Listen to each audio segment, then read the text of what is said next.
약 40억 년 가까이 지구상에 존재해온 자연계의 생물체. 히말라야는 물론 남극의 바닷물 속에서도 살아남았다. 아무리 극한 상황에서도 종을 유지하고 진화를 거듭해온 자연의 놀라운 생명력은 어디에서 오는 것일까?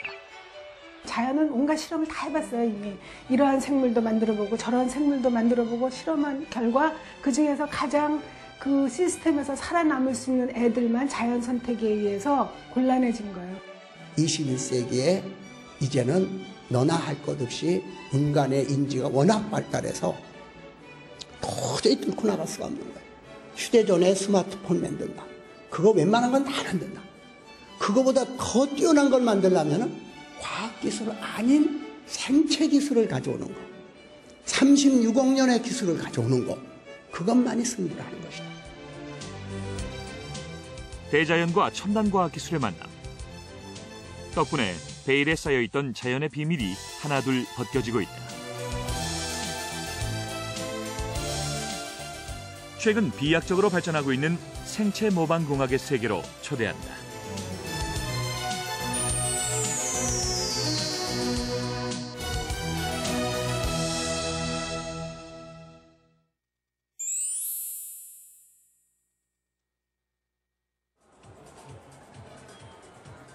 지난해 닛산 자동차가 선보인 충돌하지 않는 자동차라는 컨셉의 로보타. 에포로라는 이 로봇은 주위 사물의 위치와 거리를 파악해 서로 충돌하지 않게 일정 거리를 두고 주행한다. 이 로봇의 모티브가 된 것은 다름 아닌 물고기다. 魚群の考え方なんですけれども、まずロボット同士が近すぎる場合には衝突回避機能を行い、そして遠すぎる場合には接近という動きをいたします。 주위 사물의 위치를 파악하고 물의 흐름, 물살의 방향을 감지할 수 있는 물고기 엽선이 지닌 감각 기능을 모방한 것이다. 생물체의 구조와 기능을 기술에 적용한 사례는 우리 주변에서도 많이 찾아볼 수 있다.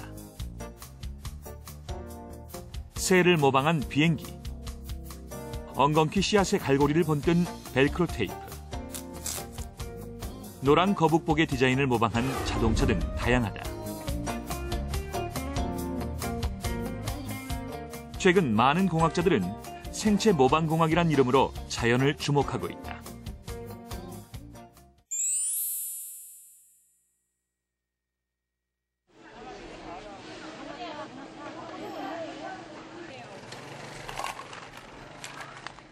우리가 흔히 보고 먹는 홍합. 홍합은 바위와 같은 표면에 단단히 붙어 자란다. 왜일까? 이 궁금증에서 새로운 연구가 시작됐다. 포항공대 분자생명공학연구실. 얼마 전 이곳에서는 홍합으로 만든 단백질 접착제를 개발했다. 일단 족사를 뿜어낸 다음에 홍합이 족사라는 접착 단백질을 분비해 바위에 단단히 붙어 자라는 성질을 이용한 것이다. 문제는 접착제 1g을 만들기 위해 홍합 10,000개가 필요했다. 때문에 현실적으로 실용화되기는 어려운 상황이었다. 하지만 포항공대 연구팀은 생체 모방 기술과 유전자 재설계 기술을 이용해 홍합 접착 단백질을 대량 생산할 수 있는 기술 개발에 성공했다. 유전자를 이용해서 유전자를 우리가 이제 대장균이라고 하는 그 미생물에 넣어서 미생물을 대량으로 배양해서 거기서 단백질을 얻기 때문에 훨씬 값싸게 많은 양을 얻어낼 수 있죠. 또한 홍합 단백질 접착제는 접착력이 뛰어날 뿐 아니라 인체에도 안전하게 사용할 수 있다. 피부가 찢어졌을 때 피부를 봉합하는 붙이는 쪽도 쓸 수 있고 뼈를 부러졌을 때 뼈를 붙이는 쪽도 쓸 수 있겠지만 궁극적으로 여기 이제 수술을 했을 때 봉합사를 대신해서 봉합사 필요 없이 우리가 조직을 붙여놓고 수술을 끝낼 수 있는 그런 접착제를 만드는 것이 저희가 목표가 되겠습니다. 잘 모르잖아요. 사실 그냥 홍합은 먹기만 하는 거지. 아, 얘네들 이렇게 붙어서 자라는구나 이런 거를 신경을 안 쓰는데 세세한 거에 신경을 쓰면 이렇게 몇십 년 동안 연구를 할 수 있게 하는 그런 연구 주제를 발견하게 되지 않나 그런 거를 많이 생각합니다.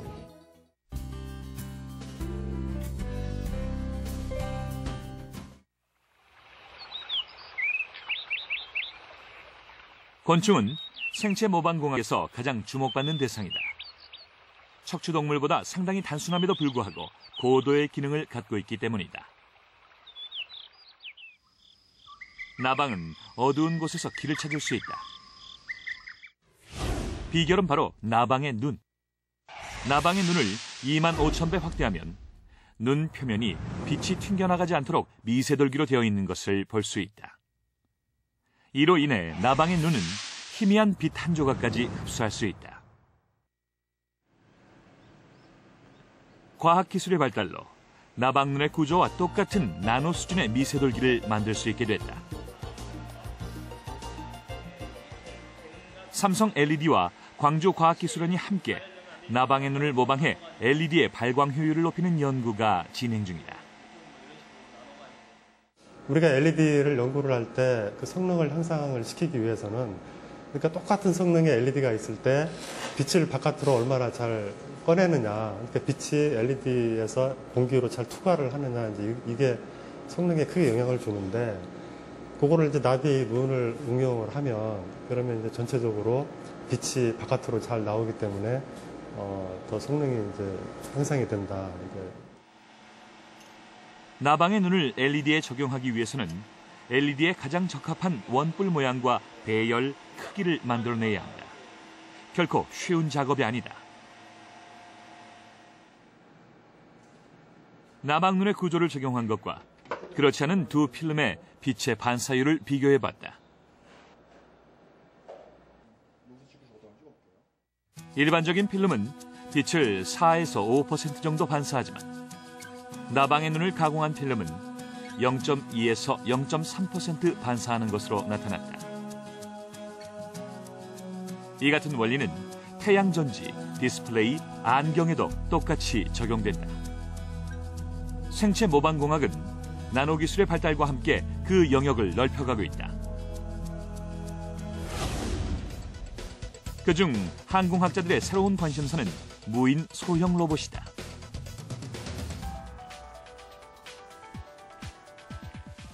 건국대학교의 생체모방 시스템 연구실.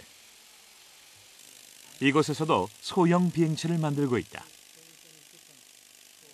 이들의 참고서가 됐던 것은 바로 장수풍뎅이.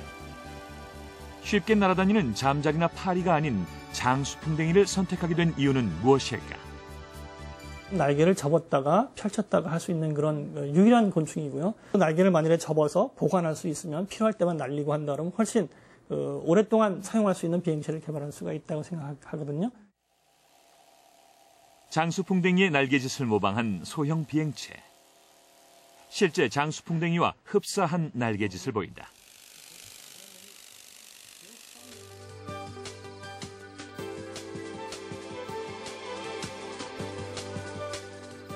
현재 연구진은 실제 장수풍뎅이처럼 접었다 펼쳤다 할 수 있는 날개를 구현시키고자 노력 중이다. 앞으로 최종 목표는 무엇일까? 첨단 국방 무기 쪽으로도 활용할 수가 있고요. 차세대 정보 통신 기기로도 쓸 수가 있고요. 예를 들어서 제가 가지고 다니면서 저 산 너머에 일어나고 있는 일을 알고 싶다 그랬을 때는 제가 직접 보내서 제 핸드폰으로도 이렇게 볼 수가 있는 것이고, 미래에는 그런 일이 있을 수도 있겠습니다. I know that there are so many things that we still have to learn about nature, and still a lot of things that we still have to illuminate about the nature, and how can the nature create such a force, and then so many things that we still don't understand.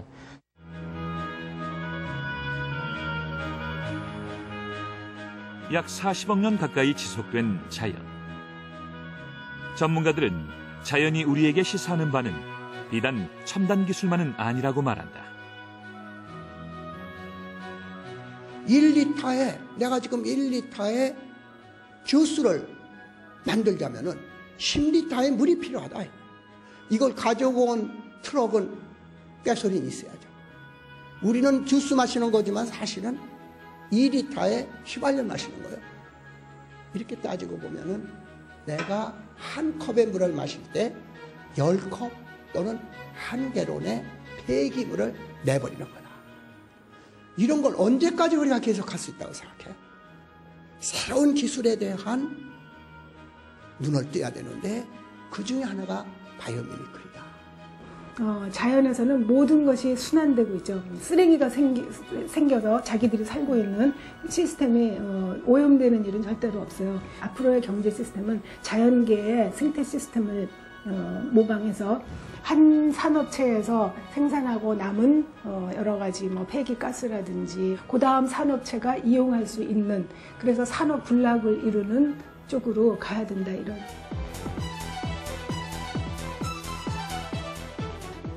이처럼 자연계의 생물체는 앞으로 우리가 해야 할 일과 또는 상당히 비슷한 종류의 일을 이미 해냈거나 하고 있다. 게다가 그들이 살아온 방법은 수십억 년 동안 지구상에 살아남을 수 있었던 성공 비결이기도 하다.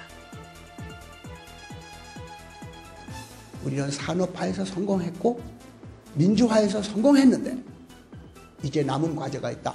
생명화로 성공을 해야 되는데 이 키워드를 제일 먼저 잡는 사람, 몇 억 년 전의 아날로그 자원을 최첨단의 바이오하고 붙이는 사람, 이게 미래를 제패한다. 자연에 대한 호기심과 관찰, 그리고 새로운 아이디어와 연구개발을 통해 비로소 자연은 무한한 가치를 보여줄 것이다. 21세기 새로운 기술로 눈을 돌려 자연과의 공존을 모색할 때다.